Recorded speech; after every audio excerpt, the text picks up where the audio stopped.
আপনারা দেখতে পাচ্ছেন ইদানিং সোশ্যাল মিডিয়ার মাধ্যমে যে বাংলাদেশের দীপু বলে একটা ছেলেকে হত্যা করা হয়েছে।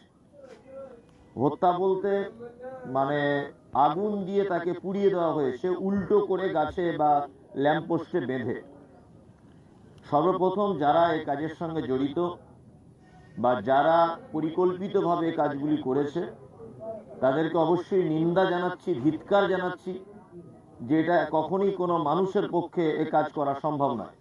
যারা করেছে তারা মানুষের মধ্যে পড়ে না।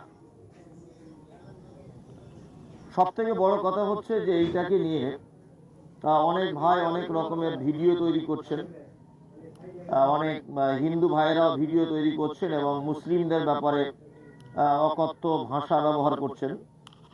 আমি ধর্মীয় কোনো রকমের বিভাজন সৃষ্টি